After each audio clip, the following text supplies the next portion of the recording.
Hi friends, I had started post tensioning series.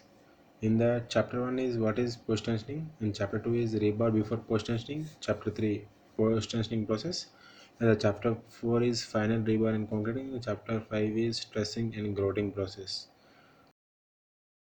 Topic is on what is post tensioning. This is in chapter 1.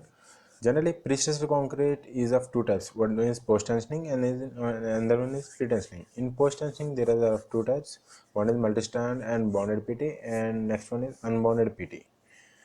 Uh, Let us discuss what is post tensioning. Tensioning means applying a force to something which tends to stretch it. Tensioning, that is a pulling force, it stretches materials. Examples: rope bridges, telephone wires, stands, suspension bridges, and many more are there.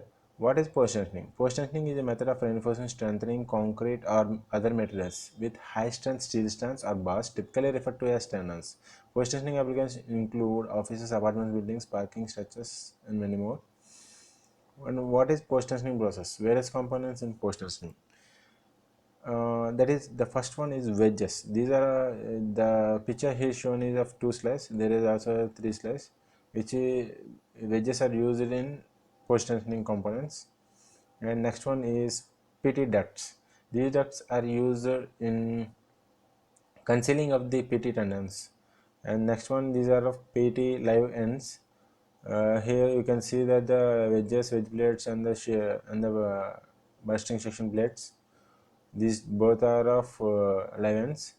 And next it is coming to live ends and dead ends.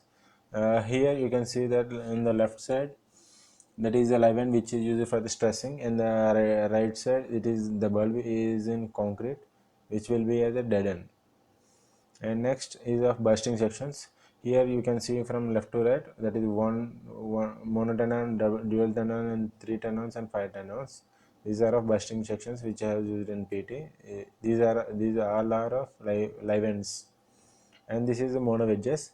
Here right side you can see the conical shape wedges, and it is fitted into the wedge plate. These are used in the post tensioning of the monostrands. And the next one is stressing hydraulic jock. This is used for the stressing of the each and every tendons which are used in the post tensioning slabs. This is the main. This is mainly used in stressing after the concrete has been set. Now, types of tendons. Till now, we had seen only monotendon, and this picture left one is of dual strand and right side is of monostrand with wedges and wedge plates. The smallest part, the conical part is called wedges, and it is having a wedge plate. This is the combination, and this is a monotendon. Means only single tendon has been inserted. The two pipes are of grouting pipes, and the middle pipe is concealed, which is filled with the grout. And this is of 2s tendons, means two strands. You can see that the stressing end and the dead end, and it is also having the two pipes which is used for the grouting. And the next one is of 3s tendon. It is having the three dead ends and three live ends. It is having here the duct has been used because the tendons has increased. It is also having two grout pipes, and this is 5s tendon having five strands.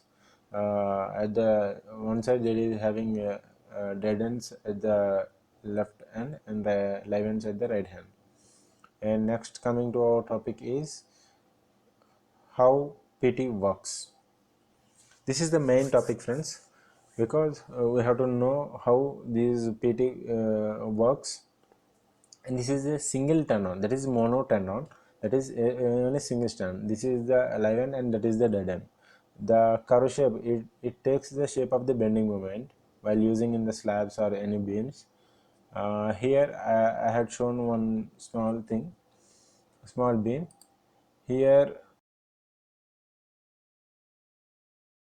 when the blue cable is pulled by the jocks, red arrows, the cable tries to straighten. The straightening of the cable lifts canvas and the beam in the direction of the green arrows. This lift is used to balance loads and increase beam capacity.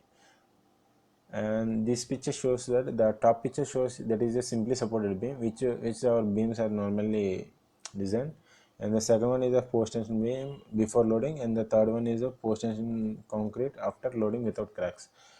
Basically, at the top picture it is shown that when the load is applied, the bottom of the beam acts as a tension zone and it tries to cracks. Whereas the plus point in post tensioning is that initially the stressing has been applied, then it turns to then the compression zone is acted at the bottoms and the tension zone is acted at the top, so that whenever the load comes, it becomes a straight beam, like it has shown in the third picture.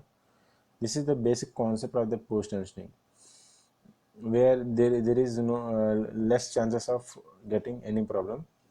And this is the tendon shown. Friends, here see that this is left corner of the tendon is live end. Here PT cable has been stuck to the top of the rod, and the flat duct, that is the gap between the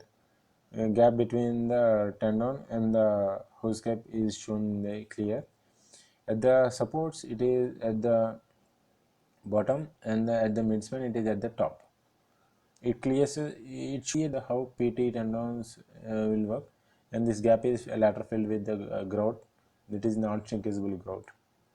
And this is the actual tendon which we have used in the site works, and this is the multi-strand cable which we have it in the cable suspension bridges and the cable stay bridges, which is having a lot of loads, which have to carry the lot of loads. And next one, this is the PT ducts which you have in the side. In the next video you can see that the process. And this is the black pipe, HDPE pipe is for using for monosternal, and the straight pipe uses for dual and three tendons.